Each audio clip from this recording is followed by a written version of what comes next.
Hello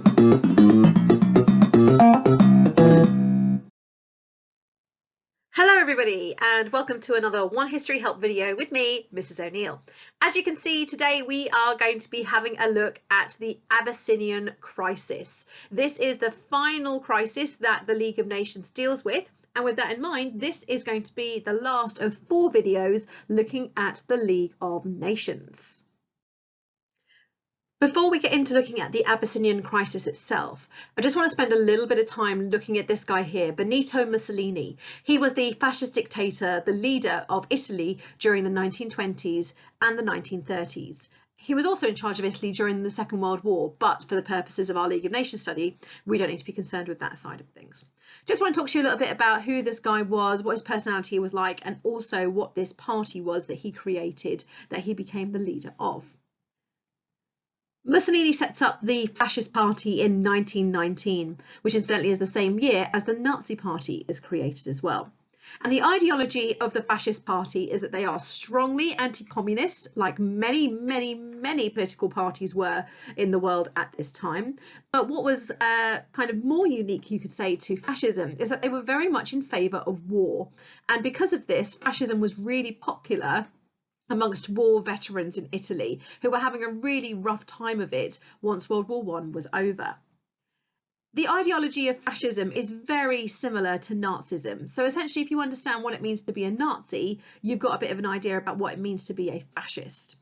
The key difference between fascism and Nazism is that Nazism has the ideology of anti-Semitism within it. So the idea of hating Jewish people is an integral part to the ideology of Nazism, whereas fascism does not have that feature.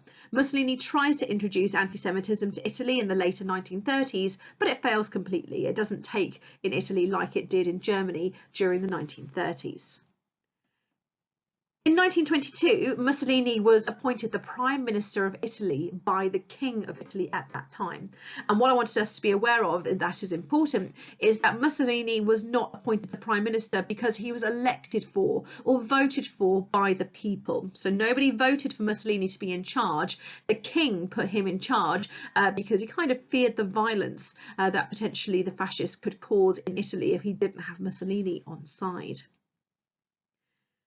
During the 1920s, Mussolini went kind of quick to it to transforming Italy into a dictatorship by the end of the 1920s. A lot of people kind of think that Hitler is the first one who is creating dictatorships in Europe at this time, but that's not actually true. A lot of what Hitler does is very much inspired by the measures that Mussolini puts in place in the 1920s.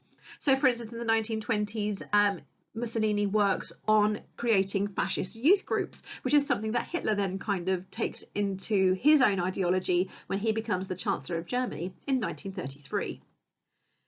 By 1936, Benito Mussolini is ruling with absolute power. And by that I mean he doesn't have a government or anything like that. He is the most powerful person in Italy, and he is the one who says what goes. Okay, so he rules with absolute power by 1936.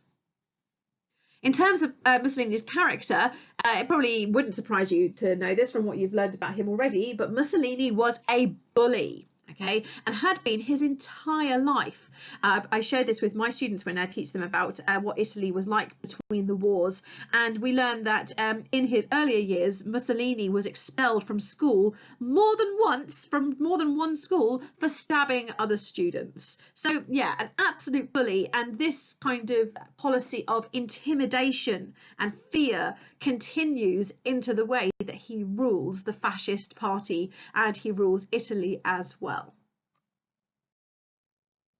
The Abyssinian Crisis isn't the first time we come across Mussolini in our study.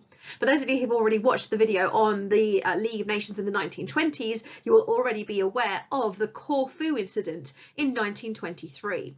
And in the Corfu incident, which is a lot smaller in scale compared to the Abyssinian Crisis, Mussolini is able to essentially walk all over the League of Nations. He is able to go against all of their ideas completely and do whatever he wants. So by the time we get to the Abyssinian Crisis in the mid-1930s, Mussolini already has a long history of understanding that the League of Nations is not that powerful. Also, remember that Italy is one of the 4 major powers in the Council of the League of Nations. So Mussolini knows the League from the inside out. He knows where the weaknesses of the League are, and he knows how to exploit them. If you want more details on the Corfu incident, like I said, check out the video that I've done on the League of Nations during the 1920s. So what we're going to do now is we're going to go through the causes, events and consequences of the Abyssinian crisis. If you've already watched my video about the Manchurian crisis, we're going to go through things in exactly the same way. So before I kind of get into some actual written details on the screen with you, let's talk through the pictures we can see here. First of all, the map on the left-hand side gives us a good indication of the land that was in Africa at this time in terms of who occupied it, and it helps us understand why exactly Mussolini was even interested in Abyssinia in the first place. To put it into context nowadays, Abyssinia is the country that which we refer to today as Ethiopia. And as you can see, Abyssinia is flanked both on the north and to the southeast as well by areas of Italian land. Okay, we have Eritrea, as we can see there, and also Italian Somaliland as well. So, for instance, why is it that Mussolini is even interested? Well, he already has land surrounding Abyssinia, and taking Abyssinia will help unite those different locations together. More details in a second on exactly why Mussolini was looking to conquer more land. The flags on the right-hand side, Britain, France and Italy, with that kind of triangle in between them. The triangle is trying to represent this idea of them being linked together, is because, as we will learn, Britain and France were very keen to keep Italy on side in something which was known as the Stresa Front, which was like a little group. Like I don't want to use the word alliance because I think the word alliance is too strong, but it's like a little united front against Hitler. That's what the Stresa Front was all about. And Britain and France, as leaders of the League of Nations and part of this Stresa Front, were very, very keen to keep Italy on side. So let's have a look at some more details about why the Abyssinian crisis happened. Like many dictators, Mussolini was keen to expand his empire. And as we've seen from just talking through the map beforehand, Abyssinia was a location that made sense for Italy to expand into because of the land that was on the north and to the southeast of Italy as well. So it would unite those 2 other territories. Now, the timing of the Abyssinian crisis is important as well. So as we will see, the Abyssinian crisis begins in 1935. And this is important because, like many countries, Italy was very much suffering with the effects of the Great Depression during the 1930s. And Mussolini's hope was that he would be able to almost distract the Italian people from how bad things were during the Great Depression if he was able to get a win in terms of occupying territory elsewhere. Also, it meant, economically speaking, Abyssinia would be another location where Italy would be able to import and export goods to.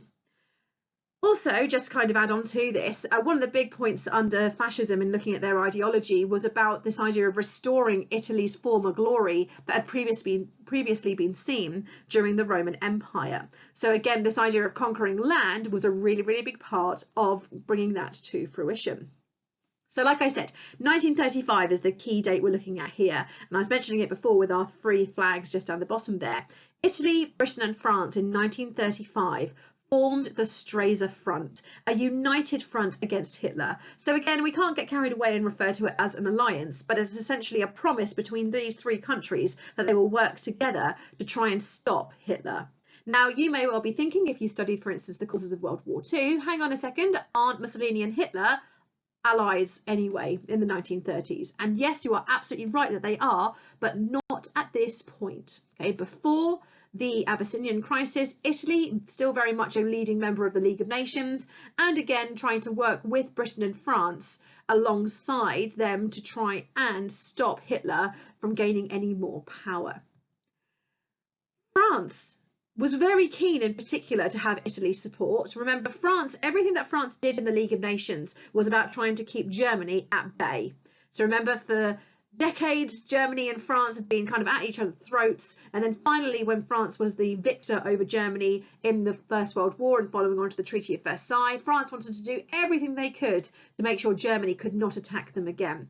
And they saw Italy as a strong nation to help them with that.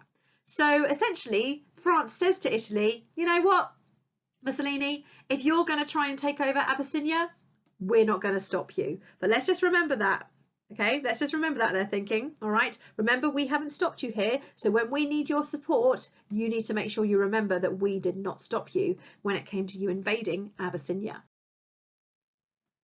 This is another great map. I really like this one. I found it when I was putting this video together, which gives you a good idea of some of the key locations involved in the Abyssinian crisis. And it also gives you a nice indication of the land that was surrounding it as well. Okay, so again, we can see that both Britain and France also had a claim to land in Somaliland as well. And Abyssinia itself, although it might be on the north and southeast flanked by Italian territory, it is very much, for the majority part of it, surrounded by British territory. Okay. Some of the other arrows that you can see along here as well are going to be important when we talk about supplying military resources like weapons and so on and so forth, but also those kind of larger red arrows giving us this idea about where the invasion actually comes from itself. The invasion of Abyssinia began in December 1934 when Italian soldiers crossed the Abyssinian border and they fought with the Abyssinian soldiers at Hoare-Laval, just down on the southeastern kind of frontier, if you will, between Abyssinia and Italian Somaliland. This invasion is an act of aggression, and so understandably Abyssinia went to the League of Nations for support, and it appeared at first that Mussolini backed down, started to withdraw some of his troops. However, that did not last very long at all, and on October 1935 Mussolini actively invaded Abyssinia, both from Italian Somaliland and, as we can also see from the map there, from Eritrea as well. And as we can clearly see from those arrows, they are heading to Addis Ababa, which was the capital city of Abyssinia and is also the capital city of Ethiopia today. Now, the League goes through the motions of its powers. It starts off by morally condemning Mussolini. And let's think about back to the Corfu incident. That has never worked before. Moral condemnation with Mussolini has not worked before. Remember, think about Mussolini's character and everything like that. And by this stage, again, using a bit of historical context, by the late 1930s into 1935 into 1936, Mussolini has pretty much established himself in Italy as an absolute dictator. So he is feeling very strong and very confident in his own power. So the moral condemnation happens, but it's completely ignored. So the next stage is those economic sanctions. Okay, now before I kind of start talking about the economic sanctions, let's remember that Mussolini understood that he was allowed to go into Abyssinia and that France would not stop him. Okay, we go back to this concept of the Stresa front between Britain, France and Italy uniting against Hitler. So Mussolini thought, well, hang on, you need me on side, so let me do what I want. And we can see this very much in the economic sanctions. So there were economic sanctions put in place, but they were incredibly weak. And in the next part of our presentation here, in this next part of our video, I'm going to talk you through exactly what those economic sanctions were. And importantly, the economic sanctions that were put in place didn't actually cover the things that Mussolini needed to be able to fight the Abyssinians. So the kind of things that he would need, he was still allowed to get.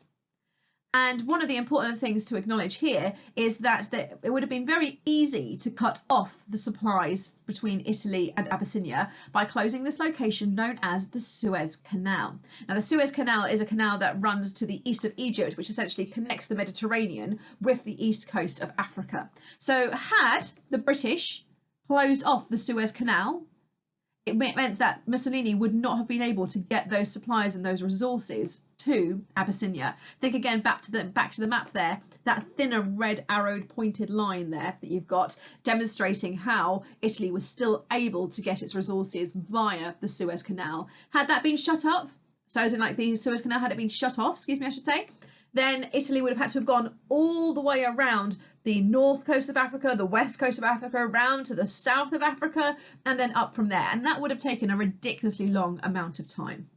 So it would have been quite easy for them to have stopped the supplies getting to Mussolini had they simply just closed the Suez Canal.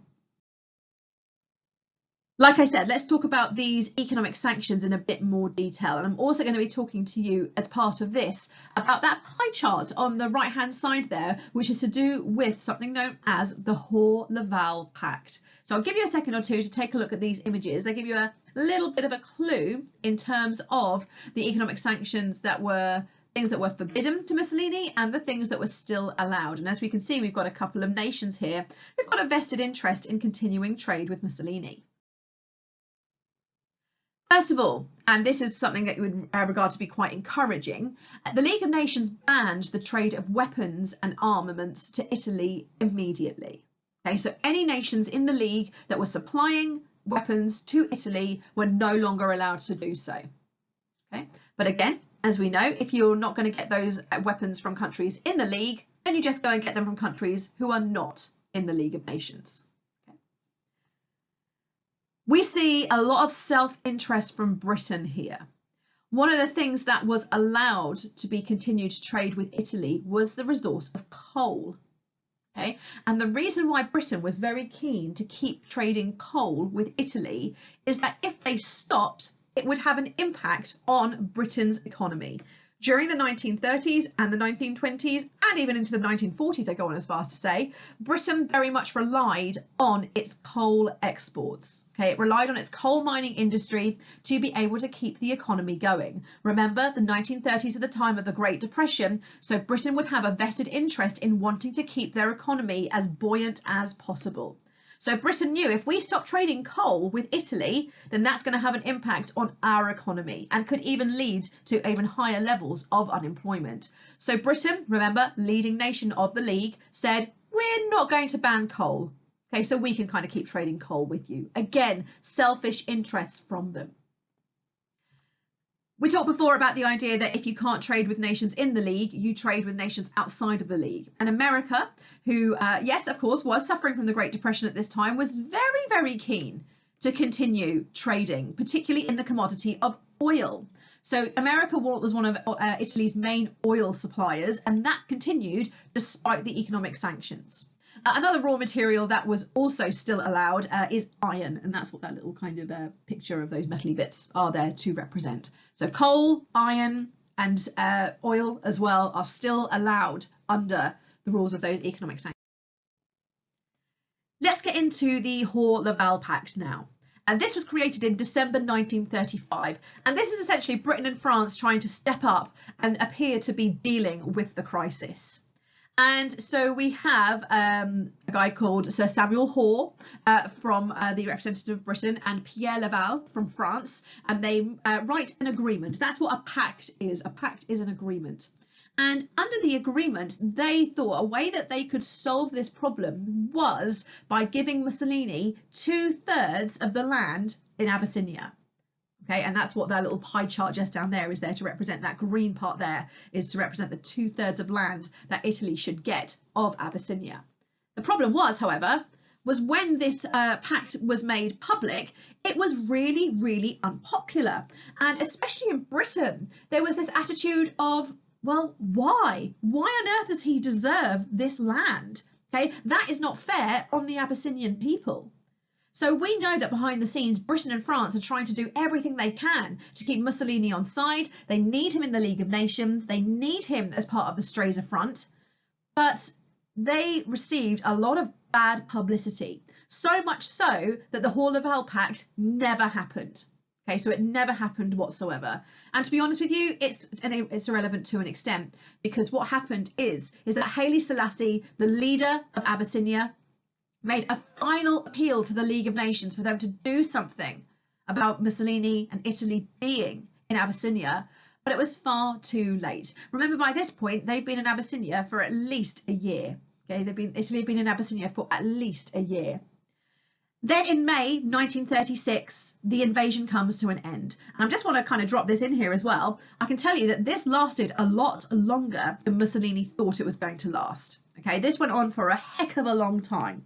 So by May 1936, the Abyssinian forces are pretty much exhausted. They put up a really good fight against the Italians, who were using all sorts of modern warfare at this point compared to the Abyssinians. There's even evidence of Mussolini using like chemical gas bombs, almost similar to what was used in the trenches in World War I, but a little bit more sophisticated than that as well. So in May 1936, the invasion comes to an end and Mussolini takes over the entire of the territory of Abyssinia, and it becomes part of the Italian Empire.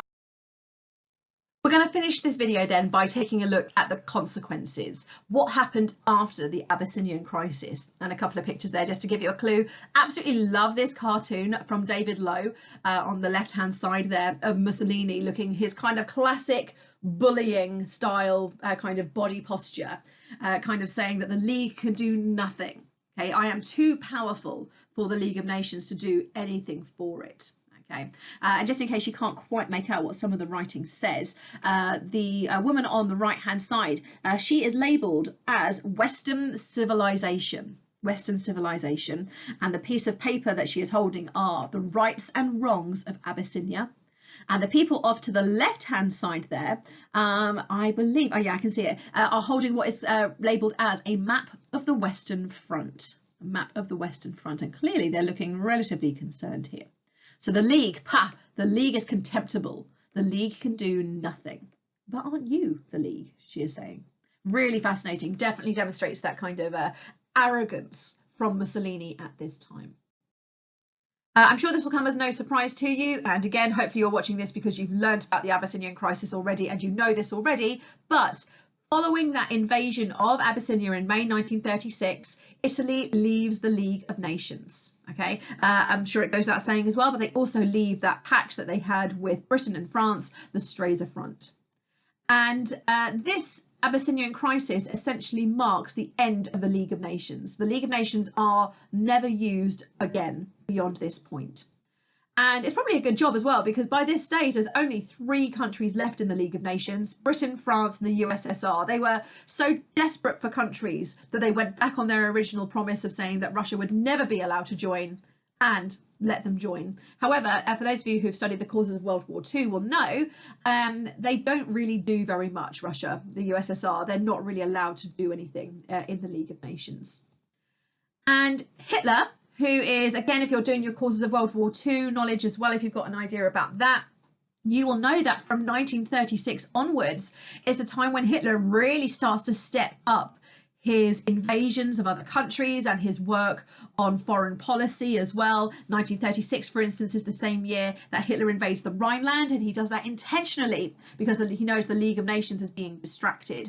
But the kind of end of the Abyssinian Crisis really gives Hitler that confidence to be able to push for more and more things, knowing that the League is no longer a threat. And, you know, I use the word threat very, very lightly because, as we know from our study of the League, they were never really a threat to begin with. Let's think again about Mussolini's invasion of Abyssinia.